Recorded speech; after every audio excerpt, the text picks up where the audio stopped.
मौलाना सरदार अहमद साहब रहमतुल्लाह अलैह के पास ना एक बूढ़ी अम्मा अपना बेटा छोड़ गई।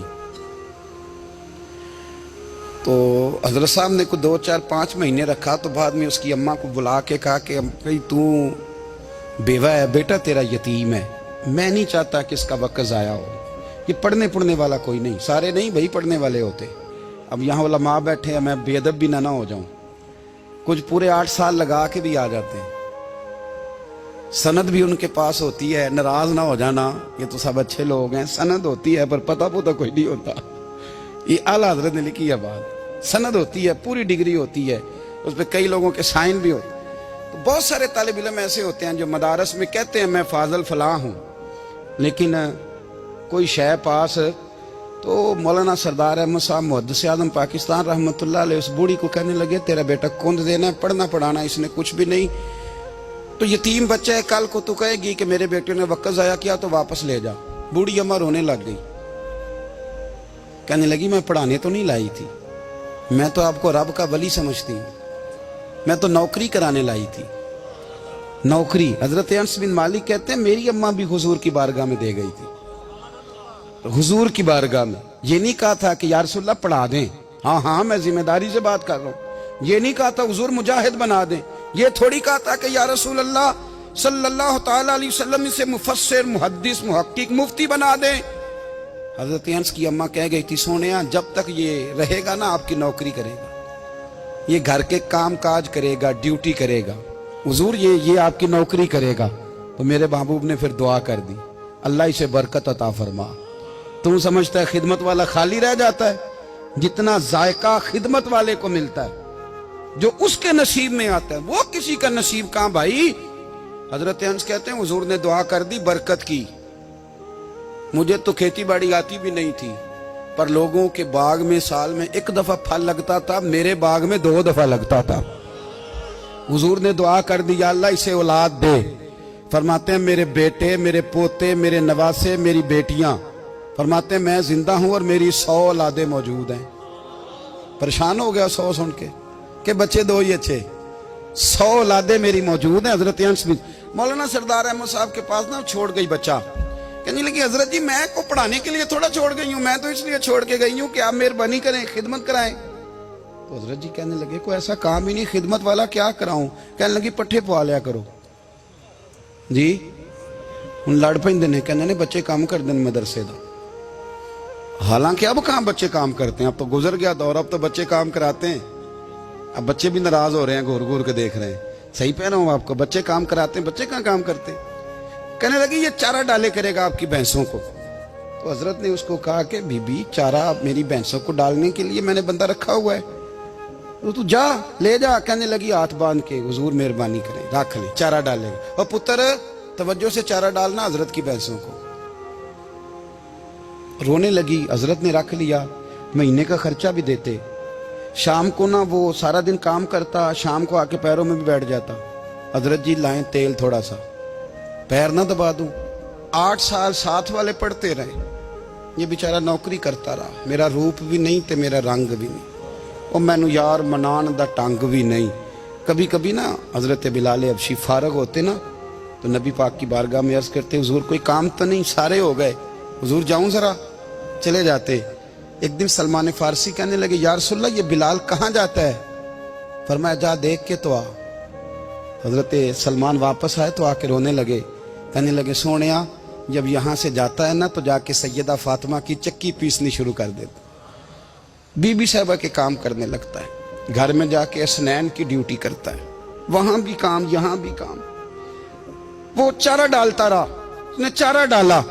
हजरत मुहद्दिस आज़म की भैंसों को दस्तारे फजीलत का वक्त आ गया, सारे पगड़ियां सजा के आ गए, आज दस्तार होगी।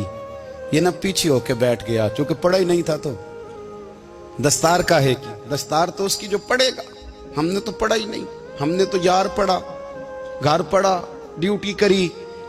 हजरत मुहद्दिस आज़म रहमतुल्लाह अलैह के यहाँ जब ऐलान होने लगा ना कि अब दस्तार होगी, तो हजरत ने पहला ऐलान उसका फरमाया। तो मजा वाला बंदा कपड़े भी कदी कदी बदल देना। वो कहता है जिस हाल में भी था मैं पलट के देखने लगा कि पढ़ा पढ़ाया तो है, कोई शय नहीं। तो ये माजरा क्या है।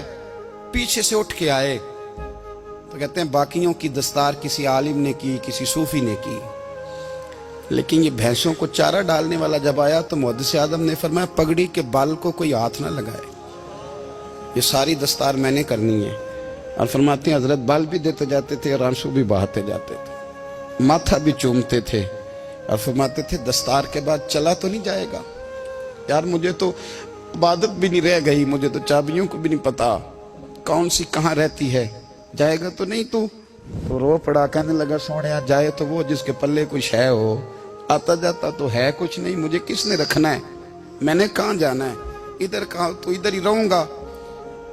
وہ اس طالب علم کے سارے استاد بھائی کہتے ہیں اس نے دستار کرائی, پڑھا پڑھایا کچھ نہیں, پر جو مسئلہ اڑ جاتا تھا نا, وہ جو اڑ جاتا تھا نا, وہ جا کے اس سے پوچھتے تھے تو کتابیں کھولنے کی ضرورت نہیں پڑتی تھی. حضرت بلال حبشی کبھی سپاہ سالار بنے تھے کسی جنگ میں, کسی صوبے کے گورنر بنے ہوں, بولو تو صحیح ہے. ان کا تعارف کیا تھا؟ نبی کریم کے غلام.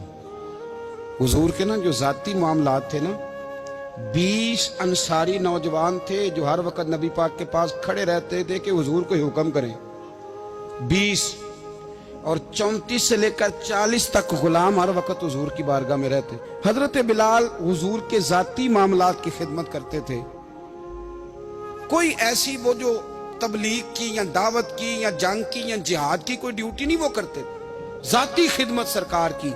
حضرت عمر فاروق وہ شخص ہیں کہ جنہوں نے کبھی کسی بندے کو خاطر میں نہیں لائے ہو, لیکن جب حضرت بلال آتے تھے نا تو جناب عمر اٹھ کے کھڑے ہوتے تھے, کرسی چھوڑتے تھے اور پھر ایک نعرہ لگاتے تھے, کہتے تھے یا بلال انت سیدنا, بلال تو ہمارا سردار ہے یار, تو ہمارا. یعنی عشق کا ذوق پورا کرنا انہیں بھی آتا تھا. اس لیے میرا مشورہ ہے, میری رائے ہے, اور جو میرا حکم ماننے والے ہیں ان کے لیے میرا حکم ہے کہ ذوق نہ کبھی بھی خراب کرنا, کبھی بھی نہ ذوق نہ خراب کرنا, اپنا لطف. میں نے کئی دفعہ, میں پہلی دفعہ مدینہ شریف حاضر ہوا تو ایک بابا جی میرے آگے آگے تھے, تو ان کو نا دھکے مار رہا تھا, وہ سامنے کھڑے ہوتے ہیں نا, اللہ خیر فرمائے, اپنی اپنی ڈیوٹیاں نا, ان کی بھی ایک ڈیوٹی ہے نا جی. تو وہ دھکے مار رہا تھا تو بابا اسے کہہ رہا تھا تیری خیر ہوئے پہرے دارا, روزے دی جالی چوم لین دے. انہیں پھر دھکا ماریا تو پھر ان کہا تیری خیر ہوئے پہرے دارا. میں نے, وہ بالکل ان پڑھ بابا جی تھے پر مجھے انہوں نے بہت بڑی بات سمجھا دی, میں نے ان سے بڑا سیکھا, منبر پہ ذکر کر رہا ہوں. وہ تیسری دفعہ پھر دھکا مارا, تیری خیر ہوئے پہرے دارا, روزے دی جالی. تو بابا جی باہر نکل آئے تو میں بھی پیچھے نکل آیا, تو میں نے کہا بابا جی یہاں کچھ انہوں نے بنگلہ دیشی اور ہندوستانی بھی رکھے ہوئے ہیں, پر یہ تو عربی تھا خالص, انہوں کدوں تہاڈی بھی سمجھ آؤندی سی, تسی پنجابی دا شعر سنائی جا رہے ہو. کہندے پتر مینوں بھی پتہ ہے انہوں نہیں سمجھ آ رہی, پر میں تے اپنا رانجھا پہ راضی کردا سا, مینوں پتہ ہے انہوں کا او یار اسی رانجھا بھی تے راضی کرنا ہے کہ نہیں, کہ ساری زندگی کیلو کال کے جھگڑے میں پڑے رہنا ہے. اے عشق تیرے صدقے جلنے سے چھٹے سستے, جو آگ بجھا دے گی وہ. اور ایک جگہ پہ اعلیٰ حضرت کہتے ہیں جان دے دی وعدہ دیدار پر, ہم نے جان دے دی, خالی اس نے وعدہ کیا تھا کہ آؤں گا, آیا نہیں تھا, پر جان ہم نے پہلے دے دی. تو اس لیے نا ذوق, شوق, پیار, وارفتگی, محبت اساتذہ کے لیے, بزرگوں کے لیے, علماء کے لیے, مشائخ کے لیے, بڑوں کے لیے نہ ذوق نہ کبھی خراب ہونے پائے. اللہ آپ کو سلامت رکھے. اور کچھ دعائیں میں نے دے دی ہیں, کچھ اللہ جانتا ہے میرے دل میں ہیں, وہ میں دیتا رہتا ہوں. اللہ آپ کو ہمیشہ شاد و آباد فرمائے.